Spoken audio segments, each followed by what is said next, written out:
सबसे पहले हम आपको यह बताएंगे कि जिस तरह बांग्लादेश के खून खराबे ने वहां के लोकतंत्र और चुनी हुई सरकार को कुछ ही दिनों में सत्ता से उखाड़कर बाहर फेंक दिया, क्या वैसा ही हमारे देश के विपक्षी नेता भारत में भी होने की उम्मीद लगाए बैठे हैं? क्या वो ये सपना देख रहे हैं? क्या यही उनके मन की बात है? और क्या हमारे देश का विपक्ष अब सत्ता के लिए इस आग से खेलने की कोशिश कर रहा है? इस आग से खेलने की तैयारी हमारे देश में भी चल रही है।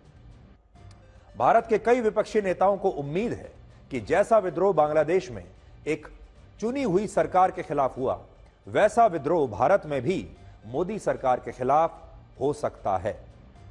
कांग्रेस पार्टी के नेता मणिशंकर अय्यर ने कहा है कि बांग्लादेश में विद्रोह इसलिए हुआ क्योंकि वहां निष्पक्ष चुनाव नहीं हुए थे, और अब भारत में भी ऐसे कई दावे हुए हैं जिनसे यह लगता है कि यहां भी चुनाव में बेईमानी हुई है, और इससे भारत को लेकर भी अब कुछ चिंताएं और संदेह पैदा हो गए हैं, ऐसा मणिशंकर अय्यर कह रहे हैं। यानी मणिशंकर अय्यर यह कहने की कोशिश कर रहे हैं कि जब बांग्लादेश के चुनाव में धांधली के कारण लोग सड़कों पर उतरकर विद्रोह कर सकते हैं, तो भारत में ऐसा क्यों नहीं हो सकता, क्योंकि यहां भी चुनाव निष्पक्ष नहीं थे।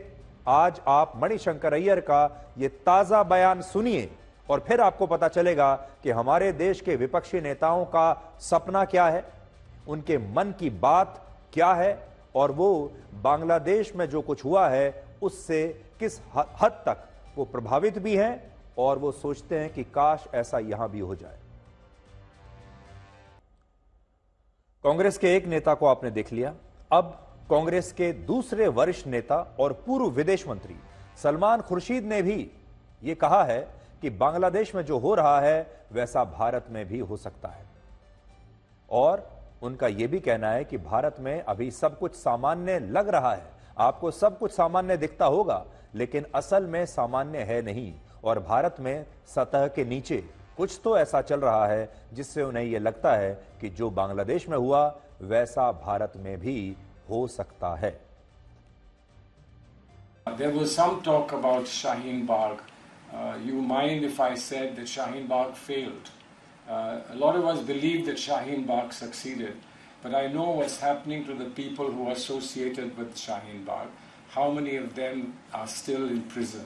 How many of them can't get bail? How many of them are being told that they are enemies of this country? There is a worrisome thing about what's happening in Bangladesh. But what's happening in Bangladesh can happen here. It's just that Bangladesh is a concentration of much that we have in our country, and the spread in our country prevents things blowing up in the manner in which they've blown up in Bangladesh.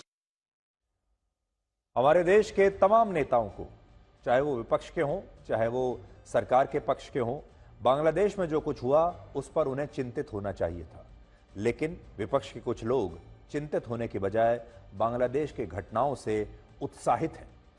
ये तमाम बयान इस तरफ इशारा कर रहे हैं कि विपक्षी दल बांग्लादेश की तरह भारत में भी चुनावों के बिना सरकार गिरने का इंतजार कर रहे हैं। वो ये सोच रहे हैं कि क्या बिना चुनाव जीते भी मोदी सरकार को गिराया जा सकता है, हटाया जा सकता है, और इस उम्मीद का कारण यह है कि विपक्ष को भारत और बांग्लादेश में कई समानताएं आजकल नजर आ रही हैं। विपक्ष का सपना क्या है, विपक्ष के मन की बात क्या है, देखिए जरा। जैसे बांग्लादेश में पिछले 15 वर्षों से शेख हसीना की सरकार थी, वैसे ही भारत में पिछले 10 वर्षों से प्रधानमंत्री मोदी की सरकार है। बांग्लादेश में भी इसी साल जनवरी में आम चुनाव हुए थे, जिसमें शेख हसीना की पार्टी को जबरदस्त जीत मिली थी और वो लगातार चौथी बार प्रधानमंत्री बनी थी। भारत में भी इसी साल लोकसभा के चुनाव हुए हैं और प्रधानमंत्री मोदी लगातार तीसरी बार देश के प्रधानमंत्री बने हैं। और जिस तरह बांग्लादेश का विपक्ष वहां शेख हसीना पर लोकतंत्र और संविधान को खत्म करने का आरोप लगाता था, वैसे ही आरोप भारत के विपक्षी नेता प्रधानमंत्री मोदी पर भी लगाते हैं। और क्योंकि इन सारी परिस्थितियों में बांग्लादेश में आम चुनाव होने के सिर्फ 7 महीने के बाद ही शेख हसीना की सरकार विद्रोह के कारण गिर गई, इसीलिए शायद भारत के कुछ विपक्षी नेता ये सपना देख रहे हैं कि यहां भी कुछ ऐसा ही हो जाए और मोदी सरकार को चुनावों से पहले ही हटा दिया जाए। और यही कारण है कि अब विपक्षी नेताओं पर यह आरोप लग रहा है कि वो भारत के लोगों को सरकार के खिलाफ अशांति और अराजकता फैलाने के लिए उकसाने की कोशिश कर रहे हैं। और इनमें भी लोगों के बीच असंतोष पैदा करने के लिए विपक्षी दलों ने जो नया मुद्दा चुना है वो है वक्फ एक्ट का मुद्दा। आज मोदी सरकार ने लोकसभा में वक्फ बोर्ड एक्ट को लेकर एक संशोधन बिल पेश किया है। वो वक्फ बोर्ड में बदलाव करना चाहती है, जिसे विपक्षी दलों ने मुस्लिम विरोधी बताकर यह कहना शुरू कर दिया कि अगर इस बिल ने कानून का रूप ले लिया तो देश भर के मुसलमान सड़कों पर उतर आएंगे। इसी तरह आरोप है कि लोगों को जातियों में बांटकर उनके बीच संघर्ष को बढ़ाने की कोशिश हो रही है और जातिगत जनगणना को भी राहुल गांधी एक बहुत बड़ा मुद्दा बना रहे हैं। यह दूसरा मुद्दा है। तो फॉर्मूला क्या है वो आप समझ लीजिए। फॉर्मूले में मुसलमानों के बीच असंतोष पैदा करना, हिंदुओं को अलग अलग जातियों में बांट देना, तीसरा किसानों के आंदोलन को फिर से जीवित करने का प्रयास करना। और इसके लिए राहुल गांधी और कांग्रेस के तमाम बड़े नेताओं ने पंजाब में आंदोलन कर रहे कुछ किसान नेताओं से मुलाकात भी की है। और इससे भी ऐसा लगता है कि जैसे सरकारें अपने बजट में जिस तरीके से सभी वर्गों का ध्यान रखती हैं, ठीक उसी तरह लोगों में असंतोष पैदा करने के लिए विपक्ष भी सभी वर्गों का ध्यान रख रहा है। सभी वर्गों की मैं बात क्यों कर रहा हूं? क्योंकि जब विद्रोह होगा तो उसके लिए सब वर्गों की आवश्यकता पड़ेगी। इसलिए पहले मुसलमानों में असंतोष पैदा किया जाए, उसके बाद किसानों में असंतोष पैदा किया जाए, उन्हें भी भड़काया जाए, जातिगत जनगणना की जाए ताकि हिंदुओं में जो जातियां हैं वो एक दूसरे के खिलाफ लड़ना शुरू कर दें, हिंदू समाज को अगड़ी जाति और पिछड़ी जाति के बीच में बांट दिया जाए। चौथा, मणिपुर के मुद्दे पर भी देश में एक ऐसा नैरेटिव तैयार करने की कोशिश हो रही है जिससे लोगों को यह लगे कि मणिपुर अब खत्म हो रहा है और इससे एक तरीके से पूरे नॉर्थ ईस्ट को भारत से अलग करने की बड़ी खतरनाक कोशिश हो रही है। और यह बात खुद सरकार ने ही कही है। पांचवां फॉर्मूला, बेरोजगारी के मुद्दे पर युवाओं में असंतोष पैदा किया जाए और जिन लोगों के पास नौकरियां और रोजगार हैं उनके दिमाग में भी यह बात भरी जाए कि सरकार रोजगार को लेकर कुछ नहीं कर रही और बड़ी संख्या में लोग बेरोजगार हो रहे हैं, या फिर लोगों को जितना पैसा मिलना चाहिए उतना पैसा मिल नहीं रहा है। और आखिरी फॉर्मूला यह है कि विपक्षी दल बांग्लादेश की तरह भारत में भी चुनावी प्रक्रिया को लेकर भ्रम फैलाना चाहते हैं और लोगों में यह धारणा बनाना चाहते हैं कि भारत में चुनाव बेईमानी से हुआ था, चुनाव के नतीजों में बेईमानी हुई है, जबकि सच्चाई यह है कि भारत के चुनावों को बांग्लादेश के चुनावों से जोड़ना पूरी तरह गलत होगा। भारत का लोकतांत्रिक जो प्रक्रिया है और जो भारत का चुनाव है उससे पूरी दुनिया सीख लेती है। और मैंने पहले भी आपको कहा था कि आज भारत से ज्यादा स्थिर लोकतांत्रिक देश इस दुनिया में कोई और नहीं है। लेकिन फिर भी एक कोशिश हो रही है लोगों को यह बताने की कि इस चुनाव में धांधली हुई है, बेईमानी हुई है और असल में मोदी सरकार को लोगों ने चुना ही नहीं है और वो बेईमानी करके यहां तक पहुंचे हैं। ये 5 पॉइंट का एक फॉर्मूला विपक्ष के नेताओं ने तैयार किया है। और आप अपने आसपास जब भी हर रोज अगर आप खबर देखेंगे, न्यूज देखेंगे, अखबार पढ़ेंगे तो आपको विपक्ष की तरफ से कोई ना कोई इन 5 में से कोई ना कोई पॉइंट आप तक पहुंचता हुआ दिखाई देगा। बांग्लादेश में विपक्षी दलों ने चुनावों का बहिष्कार किया था और इसके कारण वहां पूरे देश में सिर्फ 42% वोटिंग हुई थी, जबकि भारत में सारे विपक्षी दलों ने चुनाव में हिस्सा लिया था और हमारे देश में 66% वोटिंग हुई थी। और इस बार विपक्षी दलों की सीटों में जबरदस्त इजाफा हुआ है और बीजेपी को बहुमत से 32 सीटें कम मिली हैं, 240 सीटें मिली। लेकिन इसके बावजूद हमारे देश के कुछ विपक्षी नेता भारत के चुनावों को लेकर भ्रम फैला रहे हैं और उन्हें ऐसा लग रहा है कि अगर इस भ्रम को लोगों ने कहीं सच मान लिया तो बांग्लादेश की तरह भारत में भी बिना चुनावों का इंतजार किए ही ये सरकार पहले ही गिर जाएगी। ये वो 6 मुद्दे हैं जिनका इस्तेमाल करके शायद विपक्ष भारत में सत्ता में वापसी का सपना देख रहा है और यही सपना बांग्लादेश में भी विपक्षी दलों ने देखा था, जिसके लिए उन्होंने वहां के अलग अलग वर्गों में वर्षों तक असंतोष फैलाया और फिर ऐसे बयान दिए जिससे देश के लोग सड़कों पर उतर आए। वरना आप खुद देखिए कि शेख हसीना पिछले 15 वर्षों से बांग्लादेश की प्रधानमंत्री थी, लेकिन उनके खिलाफ तभी विद्रोह क्यों हुआ जब वहां के विपक्षी दलों ने विदेशी ताकतों से दखल देने की मांग की और लोगों को सड़कों पर उतारकर सरकार के खिलाफ विद्रोह करने के लिए उकसाया। और आज भारत में भी इसी राजनीति को दोहराने की कोशिश हो रही है। और इस बात को आप राहुल गांधी के पिछले साल के एक बयान से और ज्यादा अच्छी तरह समझ पाएंगे। पिछले वर्ष लंदन में एक प्रेस कॉन्फ्रेंस के दौरान राहुल गांधी ने कहा था कि भारत का लोकतंत्र मर रहा है और इसे बचाने के लिए अमेरिका और यूरोप को भारत में दखल देना चाहिए। और आज पूरी दुनिया देख रही है कि विदेशी ताकतों की दखल से बांग्लादेश का आज क्या हाल हुआ है, बांग्लादेश कैसे जल रहा है। लेकिन राहुल गांधी भी पिछले साल तक क्या कह रहे थे, आज एक बार खुद आप देखिए और याद कीजिए। अगर आप इस नक्शे को ध्यान से देखेंगे तो आपको यह पता चलेगा कि दुनिया के इस भूखंड में देखिए, भारत अकेला ऐसा देश है जो राजनीतिक, आर्थिक और सामाजिक रूप से, लोकतांत्रिक रूप से पूरी तरह स्थिर है। इस नक्शे को ध्यान से देखिए। पाकिस्तान में चुनावों के बाद गृह युद्ध जैसी स्थिति है।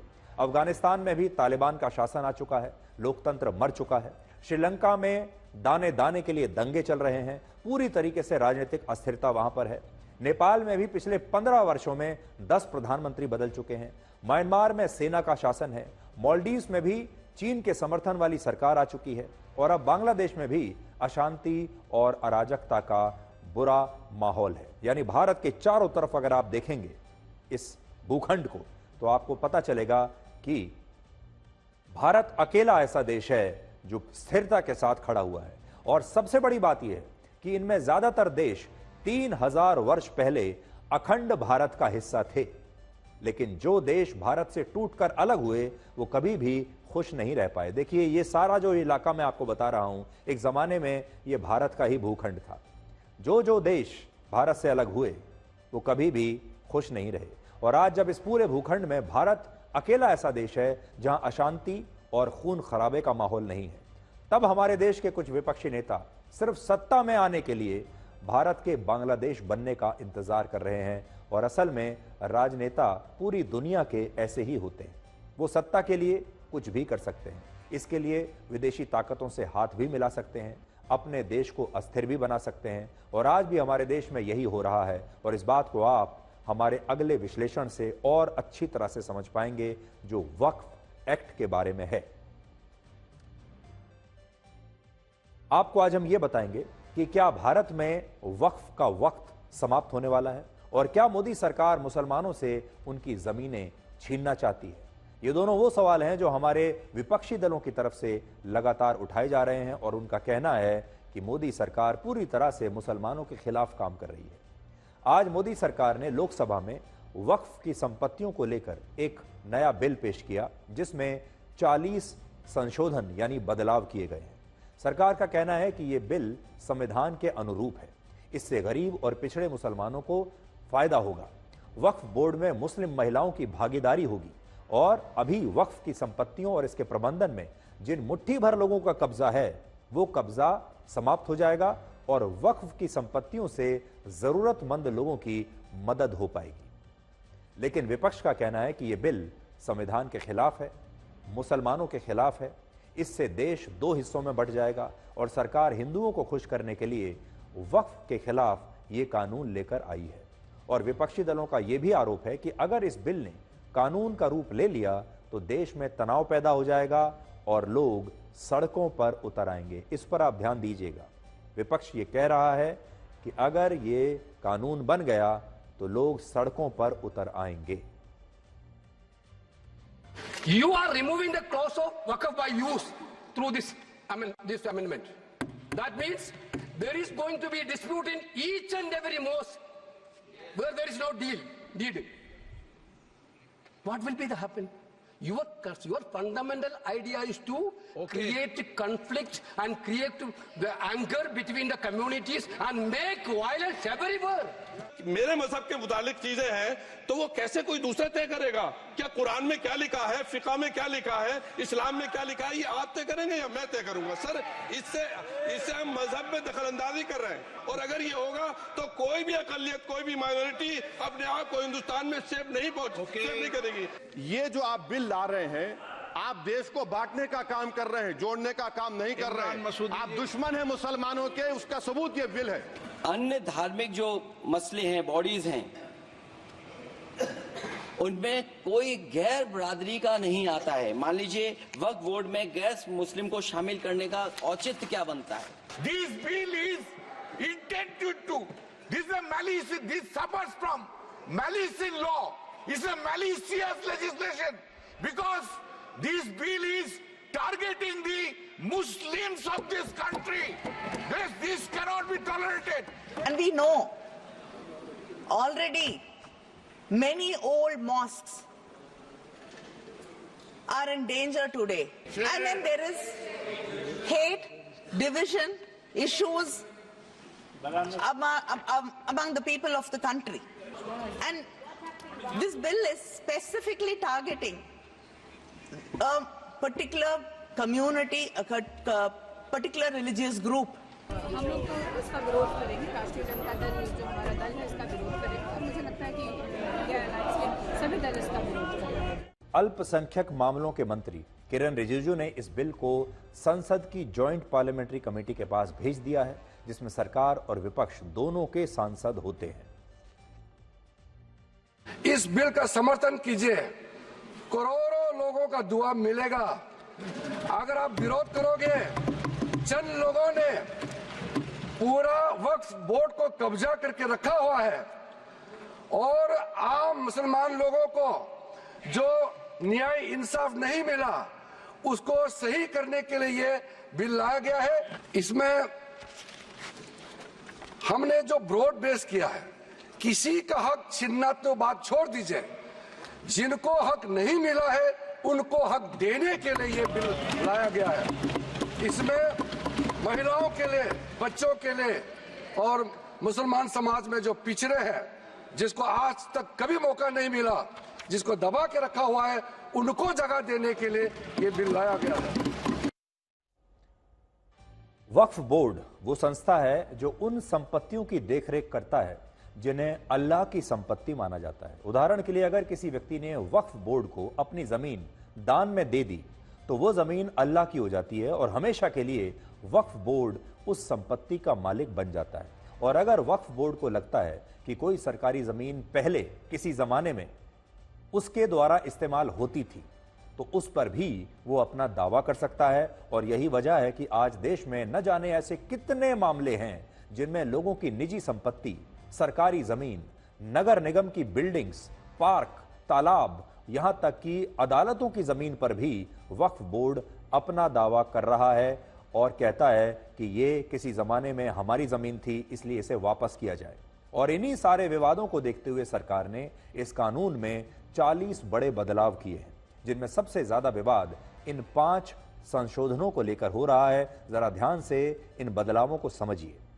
पहला संशोधन यह है कि अगर वक्फ बोर्ड किसी व्यक्ति, संगठन, कंपनी या सरकार की जमीन पर अपना दावा करता है तो वो व्यक्ति उस दावे के खिलाफ वक्फ ट्राइब्यूनल के अलावा रेवेन्यू कोर्ट, सिविल कोर्ट और हाई कोर्ट में अपील कर सकता है, जबकि मौजूदा कानून में अभी इसकी छूट नहीं है। और अगर आज वक्फ बोर्ड किसी भी जमीन पर अपना दावा करता है तो उसे सिर्फ वक्फ ट्राइब्यूनल में ही अपनी अपील करनी पड़ती है। देखिए कितनी बड़ी नाइंसाफी है। और मैं आपको बताता हूं, मान लीजिए आज आपकी जमीन पर अगर वक्फ बोर्ड अपना दावा कर दे तो आप आज अदालत नहीं जा सकते।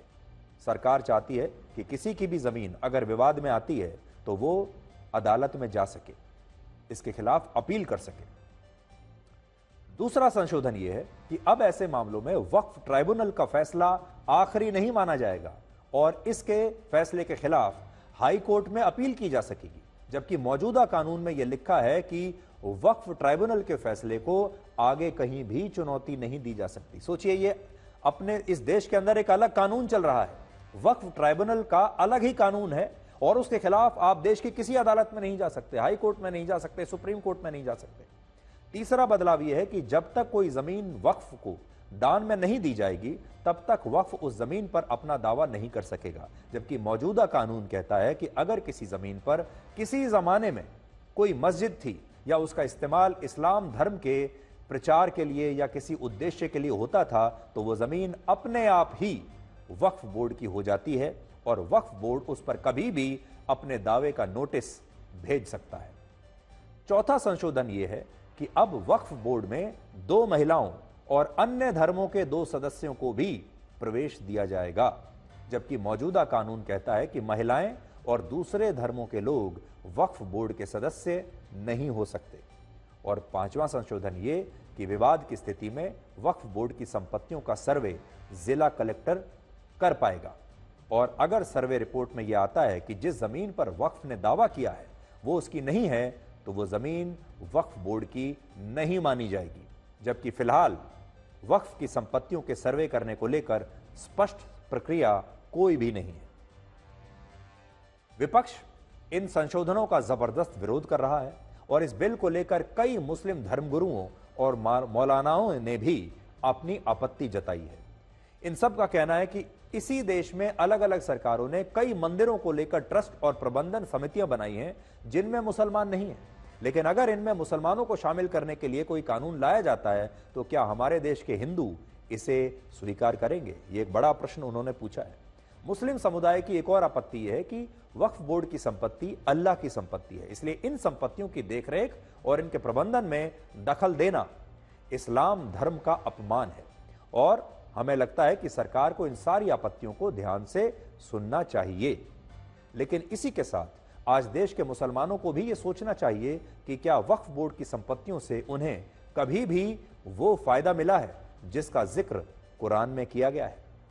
कुरान में लिखा है कि अच्छाई के रास्ते पर चलने के लिए दान करना जरूरी है और आप जो दान करते हैं उसके बारे में अल्लाह को पता होता है, अल्लाह सब देख रहा होता है। इसके अलावा ऐसा भी कहा जाता है कि वक्फ बोर्ड की शुरुआत 7वीं शताब्दी में हुई थी, जब मुखारिक नाम के एक यहूदी ने पैगंबर मोहम्मद साहब से कहा था कि वो अपने 7 बागान उन्हें देना चाहता है और ये वो बागान थे जिनमें खजूर के 600 पेड़ लगे हुए थे और ये जमीन का पहला टुकड़ा था जो दान देने वाले यानी किसी वाकिफ से पैगंबर मोहम्मद साहब को वक्फ में यानी दान में मिला था और इस दान में मिली जमीन से पैगंबर मोहम्मद साहब ने मदीना के गरीब मुसलमानों की मदद की थी और वक्फ की संपत्तियों का मकसद भी बिल्कुल यही था। वक्फ बोर्ड की संपत्तियों से गरीब और पिछड़े मुसलमानों की मदद होनी चाहिए थी और होनी थी, यही तो मकसद था। लेकिन हम आज अपने मुस्लिम भाइयों से, अपने मुसलमान दर्शकों से, इस देश के मुसलमानों से ये पूछना चाहते हैं कि आप में से कितने मुसलमानों को, आप में से कितने लोगों के परिवारों को गरीबी से दूर, गरीबी से ऊपर उठने के लिए वक्फ बोर्ड से मदद मिली है? आप खुद बताइएगा, लिखकर भी आप हमें बता सकते हैं कि आपके जीवन में आपको कभी वक्फ बोर्ड से कोई मदद मिली है। आप में से कितने लोग ऐसे होंगे जो वक्फ बोर्ड की वजह से गरीबी से बाहर निकल गए होंगे? हमारे देश में वक्फ बोर्ड साल दर साल लाखों एकड़ जमीन का मालिक बनता गया, लेकिन इन संपत्तियों से गरीब और पिछड़े मुसलमानों के जीवन में कोई बदलाव नहीं आया। आंकड़े आपके सामने मैं पेश करता हूं। वर्ष 2011 की जनगणना के मुताबिक भारत के लगभग 32% मुसलमान अशिक्षित हैं यानी पढ़े लिखे नहीं हैं और 30% मुसलमान गरीब हैं। अगर इस्लाम धर्म में बताई गई बातों का ईमानदारी से पालन होता तो वक्फ बोर्ड की संपत्तियों से देश के मुसलमानों की इस गरीबी को और इस निरक्षरता को बदला जा सकता था, लेकिन वक्फ बोर्ड ने आम मुसलमानों के लिए कभी कुछ नहीं किया और वक्फ बोर्ड असल में एक प्रॉपर्टी डीलर की तरह बन गया। और ये हम नहीं कह रहे बल्कि ये बहुत सारे मुसलमान अपनी रिपोर्ट में बता चुके हैं। वर्ष 1950 में पूरे देश में वक्फ बोर्ड के पास 52,000 एकड़ जमीन थी। ये ध्यान रखिएगा आप, 52,000 एकड़ जमीन थी 1950 में, लेकिन 2009 में ये 52,000 एकड़ जमीन 4 लाख एकड़ हो गई। फिर 5 साल के बाद 2014 में ये 6 लाख एकड़ हो गई और अब वर्ष 2024 में वक्फ बोर्ड के पास हमारे देश की कुल 9,40,000 एकड़ जमीन है। लेकिन आज हम अपने मुस्लिम भाइयों से पूछना चाहते हैं कि इस 9,40,000 एकड़ की संपत्ति का उन्हें क्या फायदा हुआ है आज तक। आज ये बात तो सब जानते हैं कि देश में सेना, भारतीय सेना और भारतीय रेल के बाद सबसे ज्यादा जमीन वक्फ बोर्ड के पास है, लेकिन यह बात बहुत कम लोगों को पता है कि पिछले 76 वर्षों में भारतीय सेना की जमीन में सिर्फ 31% की वृद्धि हुई, जबकि वक्फ बोर्ड की जमीनों में 1700% की वृद्धि हुई है। सबसे बड़ी बात यह कि भारतीय सेना के पास जो जमीन है उसका इस्तेमाल देश की रक्षा के लिए होता है, सैनिकों के लिए होता है, सेना के लिए होता है, लेकिन वक्फ बोर्ड के पास जो जमीन है उसके इस्तेमाल और प्रबंधन को लेकर आज भी हमारे देश में किसी तरह की कोई पारदर्शिता नहीं है। ऐसा माना जाता है कि भारत में वक्फ बोर्ड की शुरुआत मुस्लिम आक्रमणकारी मोहम्मद गौरी ने की थी। वक्फ की शुरुआत वहां से हुई थी। मोहम्मद गौरी के बाद गुलाम वंश, दिल्ली सल्तनत, मुगल और अंग्रेजों के शासनकाल में भी वक्फ की संपत्तियों को लेकर एक अलग व्यवस्था थी। लेकिन आपको जानकर हैरानी होगी कि भारत में वक्फ को लेकर पहला कानून दिल्ली सल्तनत, मुगलों और अंग्रेजों के शासनकाल में नहीं बना था, बल्कि यह पहला कानून आजाद भारत में वर्ष 1954 में बनाया गया, जब देश के प्रधानमंत्री थे पंडित जवाहरलाल नेहरू। पंडित नेहरू के बाद वर्ष 1995 और फिर वर्ष 2013 में कांग्रेस ने इस कानून में ऐसे बदलाव किए, ऐसे संशोधन किए, जिससे वक्फ को बहुत सारे अधिकार मिल गए। और इनमें अधिकार यह भी था कि वक्फ अगर आपकी जमीन पर अपना दावा करता है तो आपको ही वक्फ की अदालत में जाकर यह साबित करना होगा कि आपका घर आपका है, वक्फ बोर्ड का नहीं है। यानी यह साबित करने की जिम्मेदारी आपकी है, वक्फ बोर्ड की नहीं है। अगर आप फंस गए कभी, आपकी जमीन पर वक्फ बोर्ड ने दावा कर दिया, तो अब आपको यह साबित करना होगा, और वो भी वक्फ की अपनी अदालत में साबित करना होगा। लेकिन जो वक्फ बोर्ड इस पर दावा कर रहा है उसे यह साबित करने की कहीं भी कोई आवश्यकता नहीं है।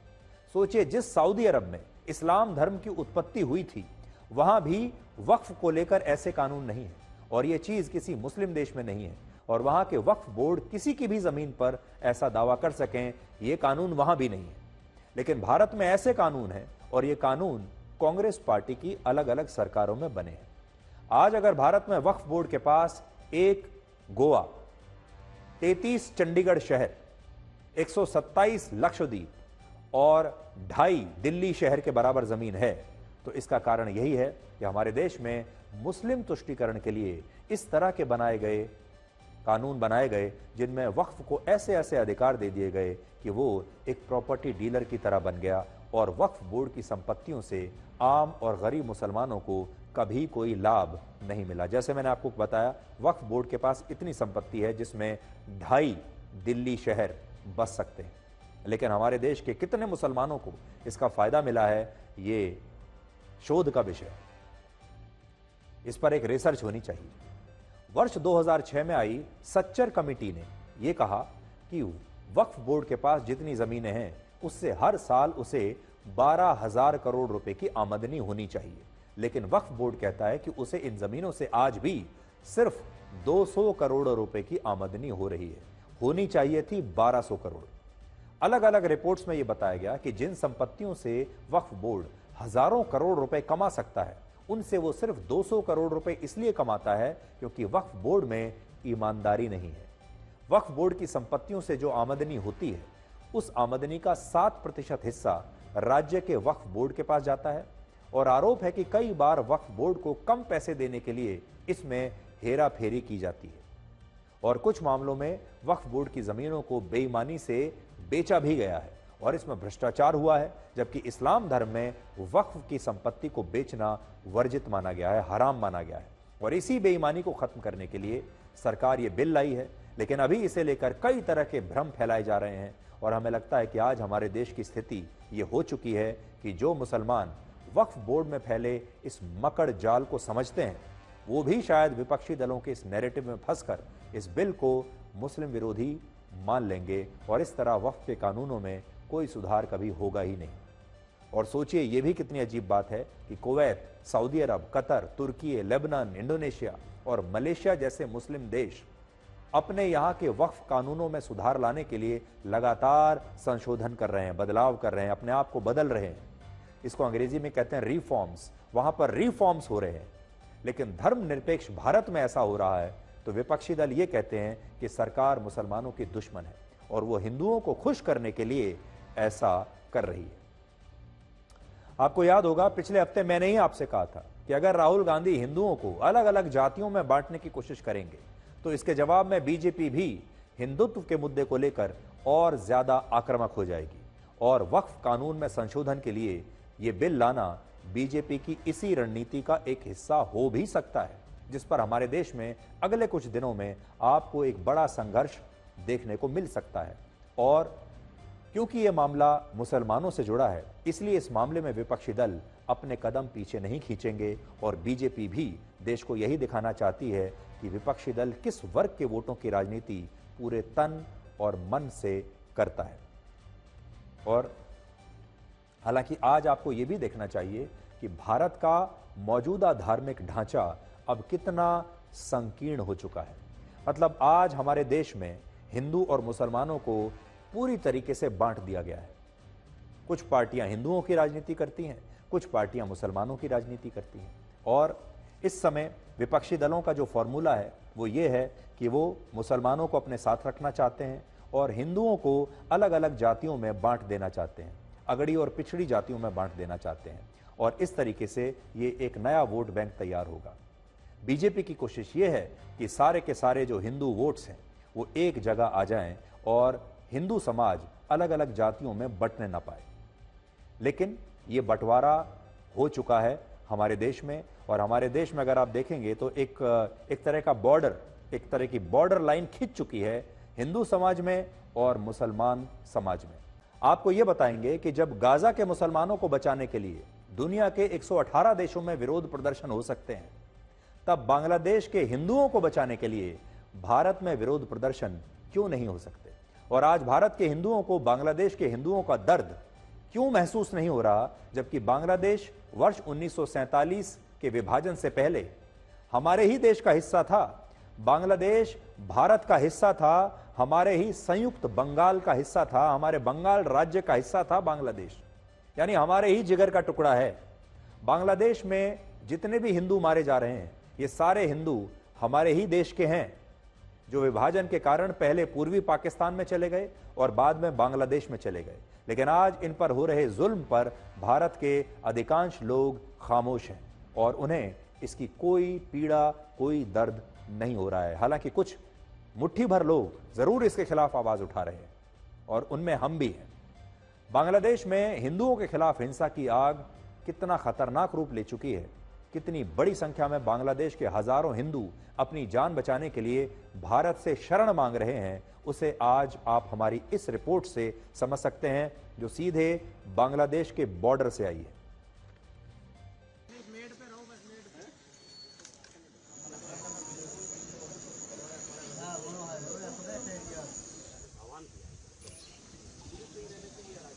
इस वक्त हम लोग भारत बांग्लादेश बॉर्डर में हैं, जलपाईगुड़ी जिले में, और ये बीएसएफ का सिलीगुड़ी सेक्टर पर पड़ता है।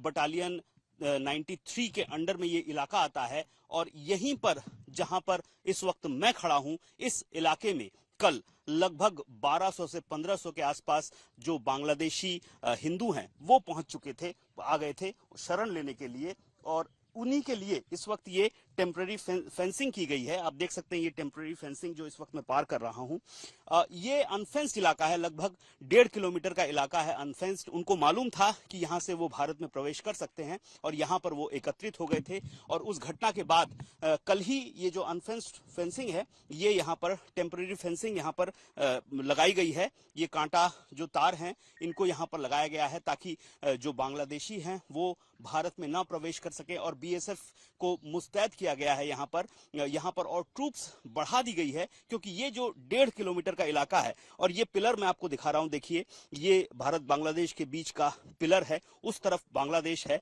अभी मैं आपको दिखाता हूं बीजीबी का जो आउटपोस्ट है यहाँ पर, वो भी अब बीजीबी के जवान भी यहाँ पर तैनात हैं। उस पेड़ के नीचे 2 बीजीबी के जवान, बॉर्डर गार्ड बांग्लादेश जो है उसके जवान अब यहाँ पर तैनात रखे गए हैं ताकि इस तरह की घटना की पुनरावृत्ति ना हो। और ठीक यही जगह है जहां पर कल 1200 से 1500 के आसपास बांग्लादेशी एकत्रित हो गए थे और घुसने की मांग कर रहे थे। उनका कहना था कि उनके घर बार जला दिए गए हैं, उन पर हमले हो रहे हैं। तो देखिए, बड़ी बात यह है कि बीजेपी को असल में हिंदुओं की पार्टी माना जाता है, वो हमेशा हिंदुत्व की बात करती है। और इस समय भारत सरकार को वहां पर जितने हिंदू फंसे हुए हैं, सबसे पहले तो उनकी जान बचाने की गारंटी देनी चाहिए। दूसरा, जो हिंदू अपनी जान बचाकर वापस भारत आना चाहते हैं, भारत सरकार को उनके बारे में भी कुछ ना कुछ फैसला तो करना ही पड़ेगा। हम अपने देश को, अपने समाज के हिंदुओं को, चाहे बेशक से बहुत सारे लोग उन्हें बांग्लादेशी हिंदू कहते हैं, लेकिन हम इन हिंदुओं को उनकी किस्मत पर ऐसे छोड़ नहीं सकते। इसलिए इस सरकार को बांग्लादेश में फंसे हुए हिंदुओं के लिए कुछ न कुछ तो करना पड़ेगा।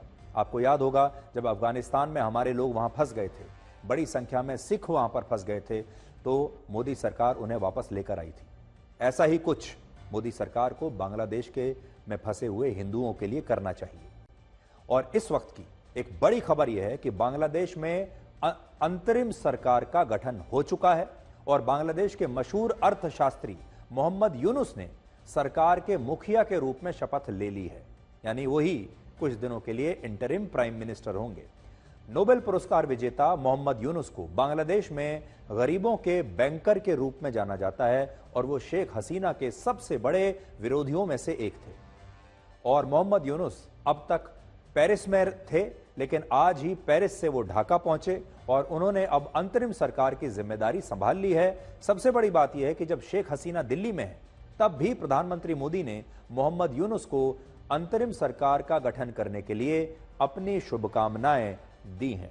भारत सरकार की देखिए मजबूरी यह है कि बांग्लादेश में उनकी जो सबसे पक्की दोस्त थी शेख हसीना, वो तो अब सत्ता से बाहर हो चुकी हैं, वो तो खुद भारत में आकर शरण लेकर रह रही हैं।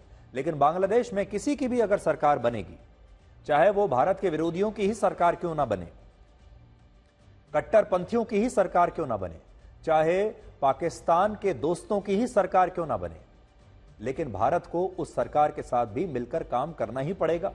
और भारत की यह मजबूरी है, इसलिए भारत सरकार को, नई इंटरिम सरकार को भी अपनी शुभकामनाएं भी देनी पड़ेंगी, उनके साथ मिलकर काम भी करना पड़ेगा। अब आप ये देखिए कि अंतर्राष्ट्रीय मीडिया के ये लिखने में हाथ क्यों कांपते हैं कि बांग्लादेश में हिंदुओं के खिलाफ बड़े पैमाने पर नफरती हिंसा हो रही है। दुनिया में किसी भी देश में अगर मुसलमानों के खिलाफ ऐसी हिंसा हो रही होती, आपने देखा होगा जैसे गाजा में हुआ, तो पूरे दुनिया के मीडिया ने खुलकर लिखा कि यह नाइंसाफी हो रही है। लेकिन आज भी दुनिया का जो मीडिया है वो बांग्लादेश में फंसे हिंदुओं पर ऐसा लिखने के लिए उनके हाथ कांपते हैं। आप अमेरिका के मशहूर अखबार द न्यूयॉर्क टाइम्स की यह हेडलाइन देखिए, जो आपकी स्क्रीन पर है, बड़ी स्क्रीन पर मैं आपको दिखाता हूं। अपनी हेडलाइन में इस अखबार ने बांग्लादेश में हिंदुओं के खिलाफ हो रही हिंसा, आगजनी और उनकी हत्याओं को रिवेंज यानी प्रतिशोध की कार्रवाई बताया। साफ साफ लिखा है कि ये रिवेंज अटैक्स हैं, यानी जो हमले हो रहे हैं हिंदुओं पर, ये बदले की कार्रवाई है। और इस हेडलाइन के मुताबिक ये हमले एक प्रतिक्रिया के रूप में हो रहे हैं। और किसी को भी इस हेडलाइन को देखकर ऐसा लगेगा जैसे बांग्लादेश में हिंदुओं ने पहले वहां के लोगों के साथ, मुसलमानों के साथ कुछ गलत किया होगा, अत्याचार किया होगा, उन पर जुल्म ढाए होंगे, जिसके बाद अब वहां के मुसलमान हिंदुओं पर ये बदले की कार्रवाई कर रहे हैं। तो ये एक हेडलाइन में सिर्फ रिवेंज अटैक से पहले एक शब्द उन्होंने जोड़ दिया रिवेंज, जिससे इस पूरी हेडलाइन का मतलब ही बदल जाता है। यह अखबार हिंदुओं पर हमलों को लेकर कुछ इस तरह का नैरेटिव बना रहा है कि उन पर यह हमले धर्म की वजह से नहीं, बल्कि इसलिए हो रहे हैं क्योंकि वहां हिंदू शेख हसीना की पार्टी आवामी लीग को समर्थन करते थे और इस सांप्रदायिक हिंसा को राजनीतिक हिंसा और बदले की कार्रवाई का रंग इस अखबार ने दे दिया।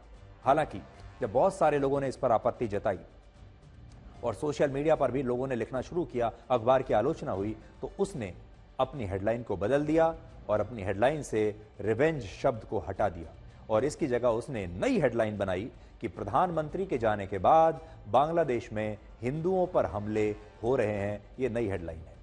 न्यूयॉर्क टाइम्स ने भले ही अपनी हेडलाइन में थोड़ा बदलाव कर लिया हो, लेकिन खबर का कंटेंट यानी विषय वस्तु वैसी ही रही, जिसमें लिखा था कि हिंदुओं को इसलिए निशाना बनाया जा रहा है क्योंकि वो शेख हसीना की पार्टी का समर्थन करते हैं। और सोचिए, मुस्लिम बाहुल देश में अल्पसंख्यक हिंदुओं पर जो हमले उनके धर्म की वजह से हो रहे हैं, उन्हें सांप्रदायिक ना बताकर अब राजनीतिक बताया जा रहा है।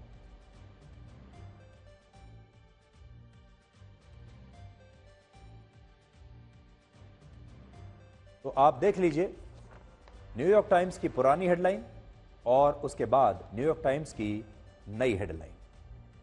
अब देखिए, शेख हसीना को बांग्लादेश छोड़े 3 दिन हो चुके हैं, लेकिन इसके बावजूद बांग्लादेश में हिंसा और खून खराबा थमा नहीं है। बड़ी बात देखिए क्या है, उनका मकसद, इस पूरे विद्रोह का मकसद क्या था, खून खराबे का मकसद क्या था कि सरकार को गिरा दिया जाए, शेख हसीना को वहां से भगा दिया जाए। वो हो चुका।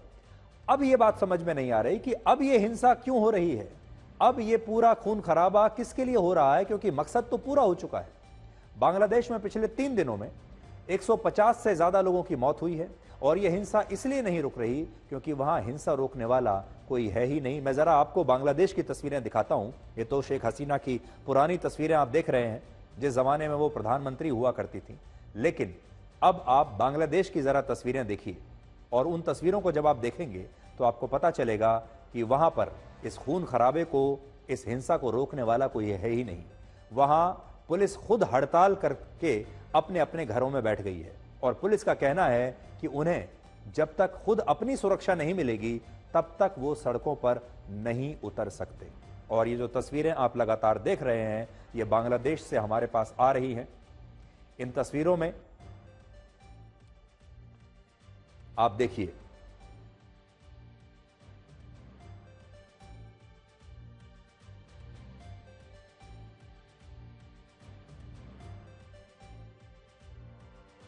बस हम आपको इतना बताना चाहेंगे कि विनेश फोगाट ने निराश होकर कुश्ती से संन्यास ले लिया है, लेकिन भारत सरकार पूरी कोशिश कर रही है कि उन्हें कम से कम सिल्वर मेडल जरूर मिलना चाहिए और इसके लिए अगर नियमों में बदलाव करने की भी जरूरत पड़े तो वो हो जाए।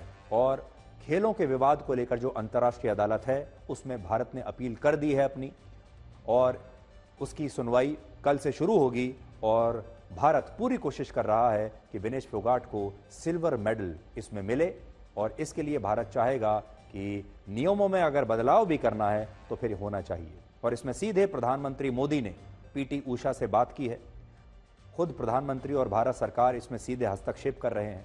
और हम आपसे बस आज इतना कहना चाहते हैं कि भले ही विनेश को सिल्वर मेडल मिल जाए, लेकिन हमारे लिए वो गोल्ड मेडलिस्ट हैं और हमेशा रहेंगी। जब वो भारत आए उनका स्वागत एक गोल्ड मेडलिस्ट की तरह होना चाहिए, उन्हें वो सारे पुरस्कार, वो सारा सम्मान मिलना चाहिए जो कि एक गोल्ड मेडलिस्ट को हमारे देश में मिलता है। और इसमें आपके समर्थन की आवश्यकता होगी। और खुशियां तो हर किसी से बांटी जा सकती हैं, लेकिन दुख सिर्फ उसी को बताया जा सकता है जो हमारा सुख चाहता है, और ऐसा इंसान बड़ी मुश्किल से मिलता है।